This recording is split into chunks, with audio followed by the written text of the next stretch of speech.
এসো এসো বন্ধুরা দলে দলে, ইমাম মাহমুদের পতাকা তলে। এসো এসো বন্ধুরা দলে দলে, ইমাম মাহমুদের পতাকা তলে। আসসালামু আলাইকুম ওয়া রাহমাতুল্লাহ। আলহামদুলিল্লাহি রাব্বিল আলামিন, ওয়াসসালাতু ওয়াসসালামু আলা রাসূলিহিল কারীম ওয়া আলা আলিহি ওয়া আসহাবিহি আজমাইন, আম্মা বা'দ। ফাআউযু বিল্লাহি মিনাশ শাইতানির রাজীম। বিসমিল্লাহির রহমানির রহিম। ওয়া আ'ইদ্দু লাহুম মাস্তাতা'তুম মিন কুওয়াহ ওয়া মির রিবাতিল খাইলি তুরহিবুনা বিহি আদুওয়াল্লাহি ওয়া আদুওয়াকুম ওয়া আখারিনা মিন দুনিহিম ইলা আখিরিল আয়াহ। কাছে এবং দূরে, দেশে এবং প্রবাসী, যে যেখান থেকে আমাদের আজকের আলোচনা শুনছেন এবং দেখছেন, অনুষ্ঠানের শুরুতে আমি মোহাম্মদ রিদওয়ানুল ইসলাম যশোরী আপনাদের সকলকে জানাচ্ছি আন্তরিক মোবারকবাদ।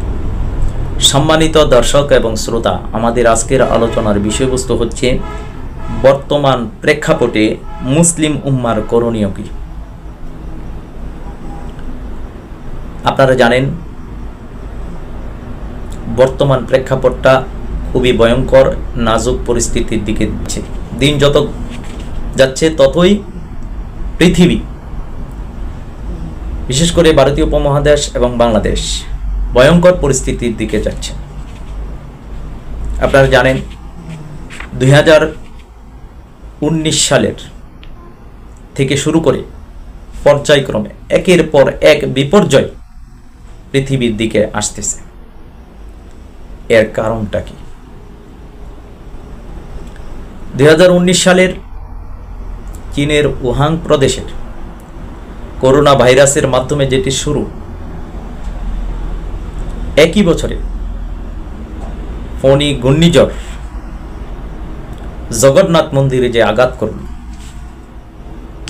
এটির মাধ্যমেই হাদিসের সূচনা হয়েছে। যেমনটি হুযায়ফা ইবনে ইয়ামান রাদিয়াল্লাহু তাআলা আনহু থেকে বর্ণিত হাদিস, যেখানে বলা হয়েছে বছরে এমন একটি সময় আসবে কয়েকবার তোমরা বিপর্যস্ত হবে। এর একটি শুরু হবে বায়ু দ্বারা হিন্দুদের দুর্গ ক্ষতিগ্রস্তের মাধ্যমে, আর শেষ হবে দুর্ভিক্ষের মাধ্যমে।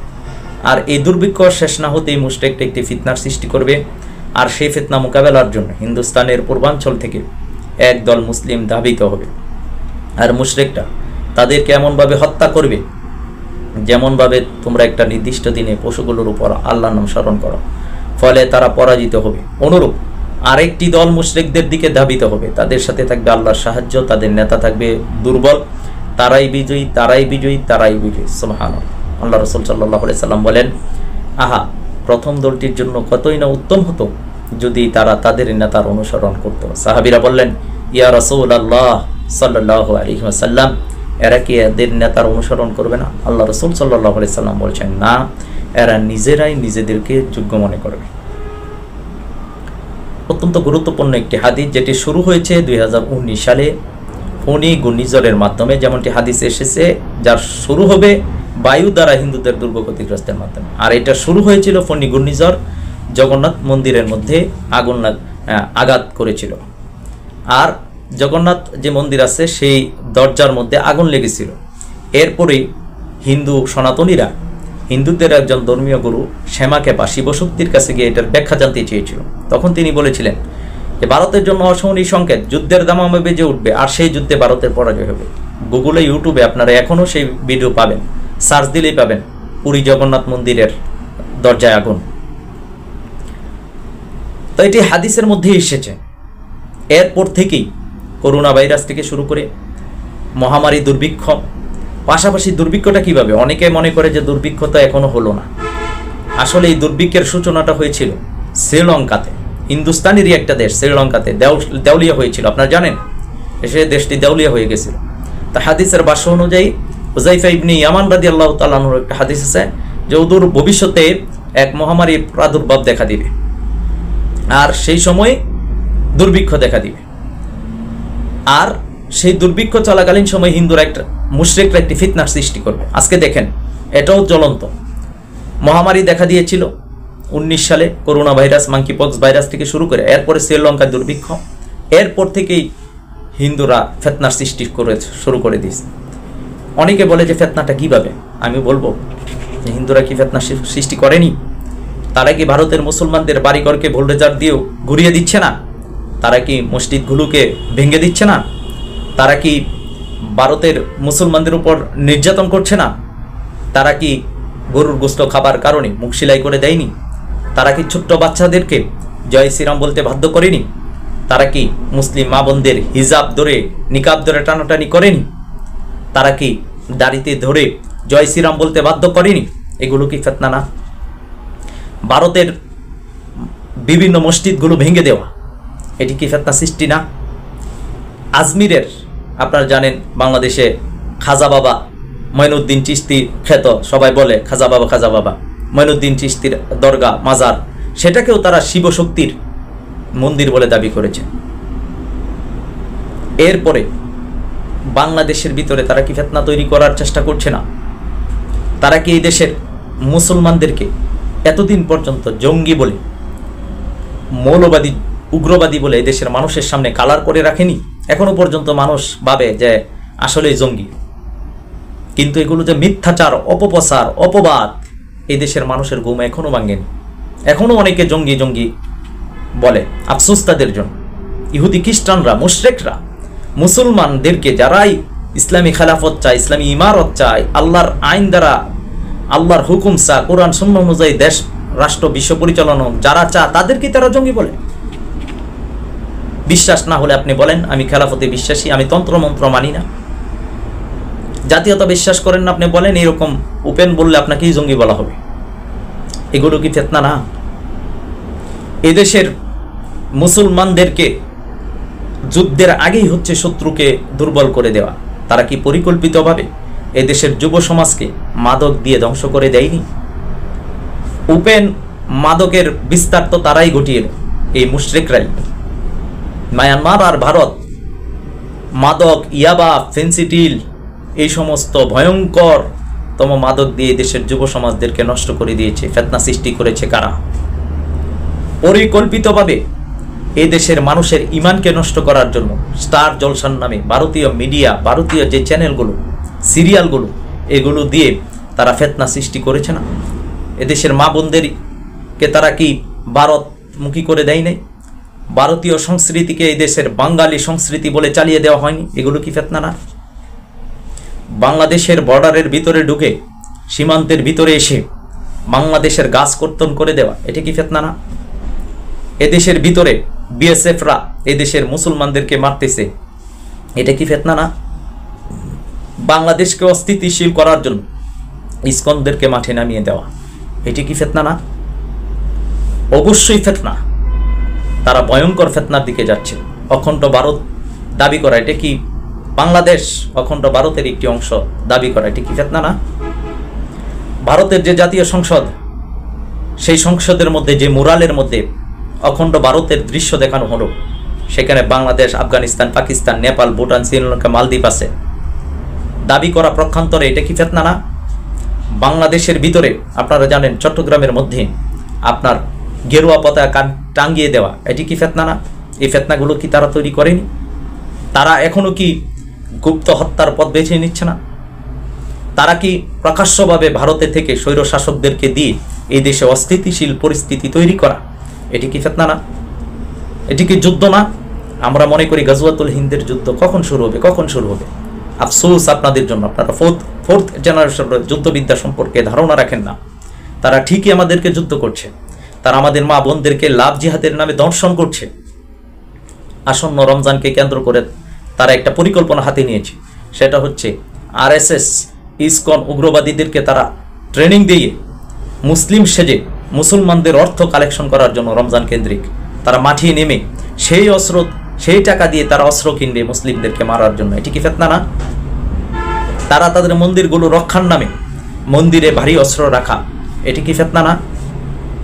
তারা প্রকাশ্যে এসে বলতেছে মিডিয়াতে যে প্রত্যেকটা ঘরে ঘরে একটা করে ত্রিশূল রাখার জন্য, অস্ত্র রাখার জন্য, পাড়ায় মহল্লায় 100-200 যুবকরা অস্ত্র নেওয়ার জন্য, এটি কি ফিতনা না? আপনারা হিসাব নিয়ে দেখেন। প্রশাসনকে বলবো আপনারা চোখখান খোলা রাখেন। বাংলাদেশের ভিতরেই বর্ডার সাইডগুলোতে তারা রাতের অন্ধকারে ট্রেনিং নিচ্ছে, প্রশিক্ষণ দিচ্ছে। মন্দিরগুলোতে আপনারা ভালো করে খবর নিয়ে দেখেন, তারা সেখানে অস্ত্র জমায়েত করছে। এবং তারা ট্রেনিং নিচ্ছে প্রকাশ্যে, এগুলোকে ফিতনা না? অবশ্যই তারা ফিতনা সৃষ্টি করছে, তারা যুদ্ধ করছে আমাদেরকে তারা জাতির সামনে কালার করে রেখেছে। তারা ঠিকই যুদ্ধ করছে, গাজওয়াতুল হিন্দের যুদ্ধ চলছে, এটা শুধু ভয়ঙ্কর রূপ ধারণ করবে, দ্বিতীয় কারবালার দিকে যাবে, ভয়ঙ্কর রূপ ধারণ করবে। এর আগে আমাদেরকে সতর্ক হতে হবে। এজন্য বলল বর্তমান প্রেক্ষাপটে মুসলিম উম্মার করণীয় কি, সেটা আমরা পবিত্র কোরআনুল কারীমের ৮ নম্বর সূরা সূরা আনফালের ৬০ নম্বর আয়াতটা যদি দেখি, আল্লাহ সুবহানাহু ওয়া তাআলা সেখানে বলে দিয়েছেন আমাদেরকে কি করতে হবে। আল্লাহ সুবহানাহু ওয়া তাআলা বলেন, ওয়া আ'ইদ্দু লাহুম মাস্তাতা'তুম মিন কুওয়া ওয়া মির রিবাতিল খাইলি তুরহিবুনা বিহি আদুওয়াল্লাহি ওয়া আদুওয়াকুম ওয়া আখারিনা মিন দুনিহিম। আল্লাহ সুবহানাহু ওয়া তাআলা বলছেন যে আর প্রস্তুত করো তাদের সাথে যুদ্ধের জন্য যাই কিছু সংগ্রহ করতে পারো নিজের শক্তি সামর্থ্যের মধ্য থেকে এবং পালিত ঘোড়া থেকে, যেন প্রভাব পড়ে আল্লাহর শত্রুদের উপর এবং তোমাদের শত্রুদের উপর, আর তাদেরকে ছাড়া অন্যান্যদের উপরও যাদেরকে তোমরা চিনো না। আল্লাহ সুবহানাহু ওয়া তাআলা বলতেছেন, লা তা'লামুনাহুম, তোমরা তাদেরকে চিনো না, আল্লাহু ইয়া'লামুহুম, আল্লাহ তাদেরকে চিনেন। আল্লাহ সুবহানাহু ওয়া তাআলা পরে বলছেন, ওমা তুনফিকু মিন শাইইন ফি সাবিলিল্লাহি ইউওয়াফা ইলাইকুম ওয়া আনতুম লা তুজলামুন। আল্লাহ সুবহানাহু ওয়া তাআলা বলতেছেন, বস্তুত যা কিছু তোমরা ব্যয় করবে আল্লাহর রাহে তা তোমরা পরিপূর্ণভাবে ফিরে পাবে এবং তোমাদের উপর তোমাদের হক অপূর্ণ থাকবে না, তোমাদের উপর জুলুম করা হবে না।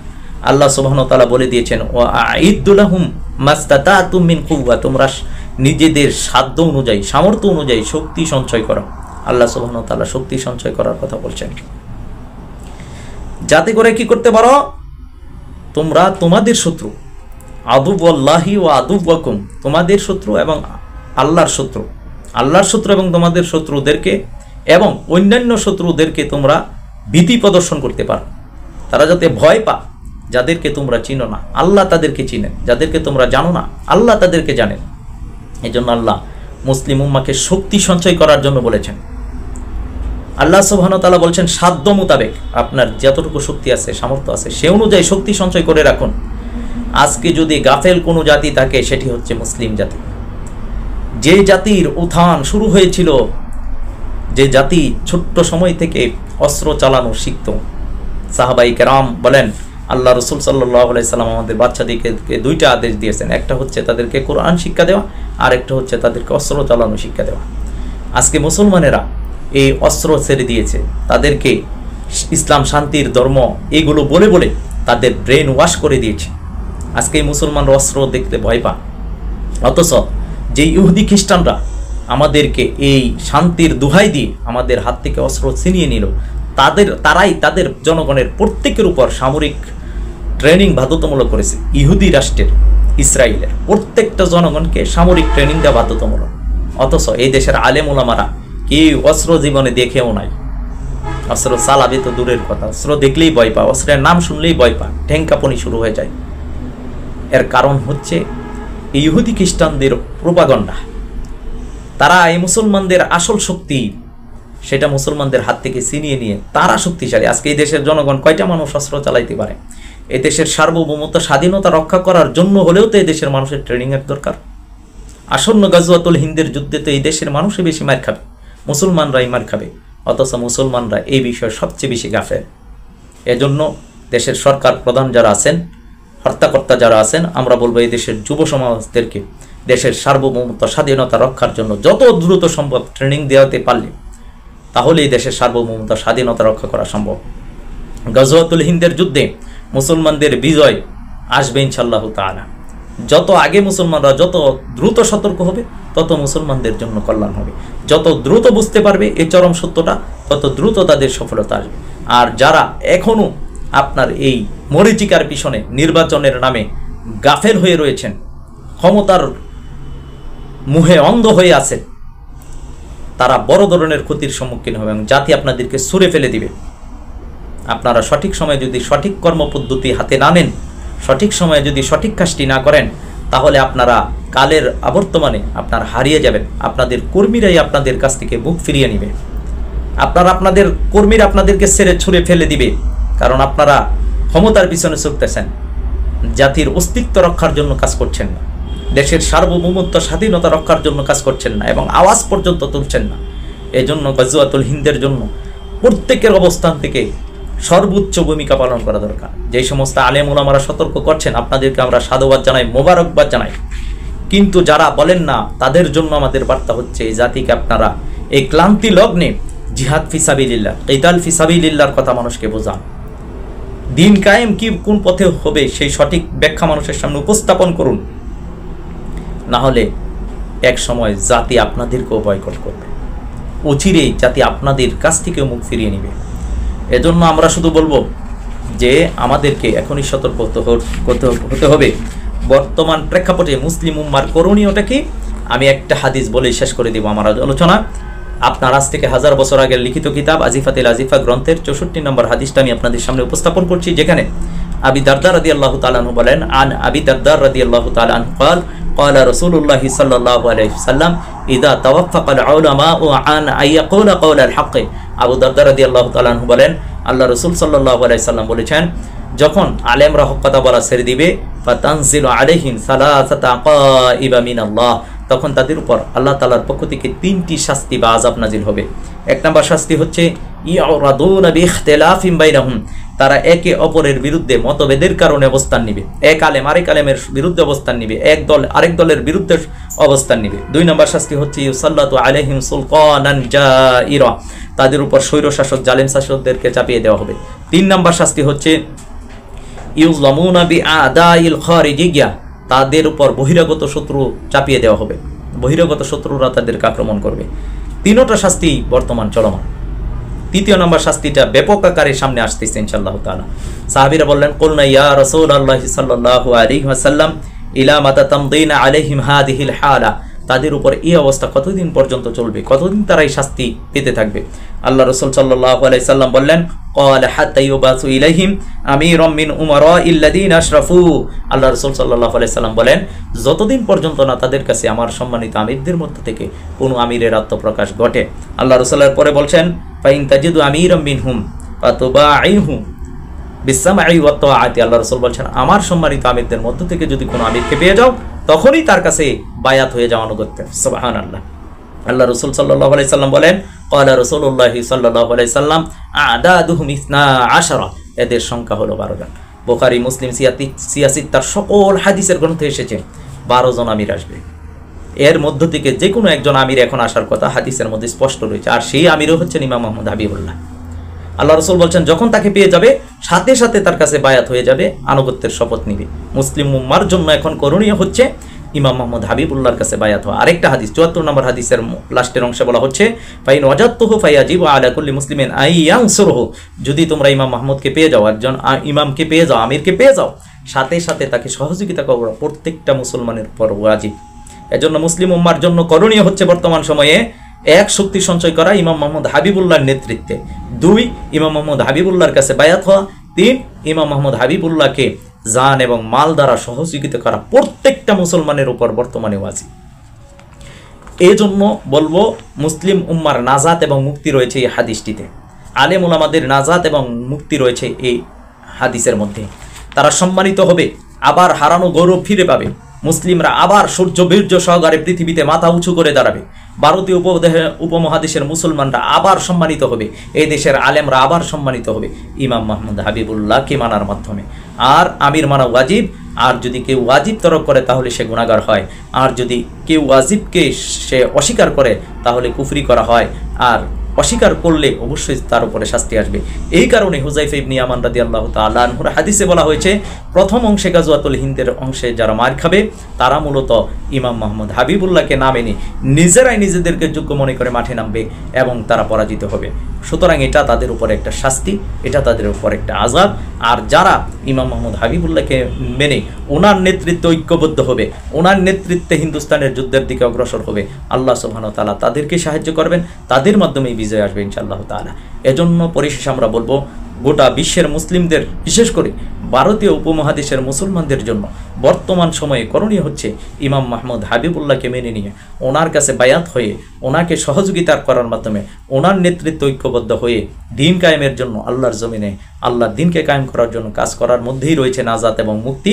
এই কাজটা যদি আমরা করতে পারি তাহলে এই মুসলিম উম্মাহ আবার পুনরায় তাদের সেই হারানো গৌরব, হারানো যেই ঐতিহ্য আবারও ফিরিয়ে পাবে।